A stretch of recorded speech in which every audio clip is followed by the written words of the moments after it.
So మొత్తం మీ వైపు నుండే కనిపిస్తూ ఉంది. రా మెటీరియల్ మీరే పంపిస్తున్నారు, ప్రమోషన్స్ కూడా మీరే చేస్తున్నారు వాళ్ళకి బిజినెస్ పెంచేలాగా. సో ఇంకా వాళ్ళు అక్కడ మేనేజ్ చేసుకోవాల్సింది వాళ్ళ పైన పడే వర్క్ అంటే ఏముంటది ఇది కాకుండా? ఇప్పుడు మనకు ఇవి లోడింగ్స్ అనేసరికి నైట్ పూట లోడింగ్స్ అయితే ఎక్కువ. నైట్ లోడింగ్ అయినప్పుడు లారీ మీద పెట్టేటప్పుడు క్రేన్ తో పెట్టేటప్పుడు జాగ్రత్తగా ఉండి హ్యాండిల్ చేయడం ఒకటి. తర్వాత పేమెంట్స్ ఫ్రాంచైజ్ తీసుకున్న వాళ్ళ మీద ఉండే పేమెంట్స్ ఉంటాయి. అక్కడ లోకల్ గా వాళ్ళ లాంగ్వేజ్ ప్రకారం వాళ్ళని నమ్మి లోకల్ గా ట్రస్ట్ చేసి ఇస్తారు. పేమెంట్స్ కూడా కరెక్ట్ గా తీసుకొని కరెక్ట్ గా మెటీరియల్ కస్టమర్ కి ఇచ్చే విధంగా అది మెయింటెనెన్స్. అది కాకుండా ఇద్దరు పర్సన్స్ అక్కడ పెడితే వారు ఏం చేస్తారంటే ఒకరు ఎవరైనా కస్టమర్స్ కంపెనీకి వచ్చినప్పుడు విజిట్ చేసేటప్పుడు వాళ్ళకి ఎక్స్ప్లెయిన్ చేస్తారు, కొటేషన్ గురించి దాని గురించి చెప్తారు. ఇంకొక పర్సన్ జిల్లా మొత్తంలో రోజు ఒక ఏరియా తిరుగుతూ ఎక్కడైతే కొత్త హోటల్స్ ఏమైనా పడుతుంటే హోటల్ ఎక్విప్మెంట్స్ మనం చేస్తామంటున్నాం, హోటల్స్ ఎక్కడైనా పడుతున్నాయా, ఎవరికైనా ఎక్కడ వెంచర్స్ పడితే అక్కడైనా ఫామ్ హౌస్ అవసరం ఉందా, ఇట్లాంటి ఎంక్వైరీ చేసుకుంటూ ఒక పర్సన్ మార్కెటింగ్ లో ఒక పర్సన్ పెట్టి వాళ్ళు కోఆర్డినేట్ చేసుకుంటూ ఉండాలి.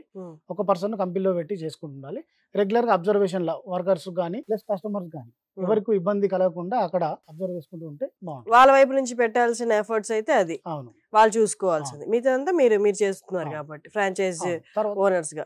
తర్వాత ఏంటంటే ఆ జిల్లాలో ఇంకా కొత్త ప్రొడక్ట్స్ ఏమైనా అవసరం ఉంటే కూడా ఈ స్టీల్ రిలేటెడ్ వర్క్స్ అన్ని మనం చేస్తామంటున్నాం కాబట్టి ఆ కొత్త ప్రొడక్ట్స్ ఈ ఏదైనా ప్రోడక్ట్ మన కంటైనర్ మోడల్ కాదు, హోటల్ మోడల్ కూడా కాదు, ఇంకేదైనా కొత్త డిజైన్ కావాలనుకున్నా కూడా మనకు ఫొటోస్ అవన్నీ షేర్ చేసి మనతో మాట్లాడితే దాని దగ్గర కొటేషన్ ఇచ్చి మనం చేస్తాం. అంటే అలాంటి ఏమైనా అవసరాలు ఉన్నా కూడా ఆ జిల్లాకి ఆ ప్రాంతానికి ఏదైనా కూడా మనం వర్క్ చేసే విధంగా దాన్ని కన్వర్ట్ చేసుకోగలగాలి. Okay, super.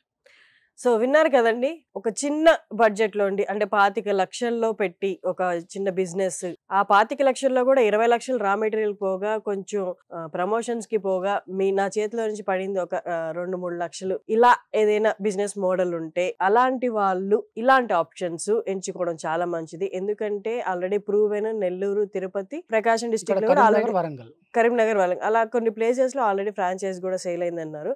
సో కింద డిస్ప్లే అవుతున్న నెంబర్ కాల్ చేసి పూర్తి వివరాలు కనుక్కొని మీకు ఇంకేమైనా డౌట్స్ ఉన్నా క్లియర్ గా క్లారిఫికేషన్ తెచ్చుకొని మీరు భాస్కర్ గారితో ముందుకెళ్ళొచ్చు అనమాట ఈ ఫ్రాంచైజ్ తీసుకొని.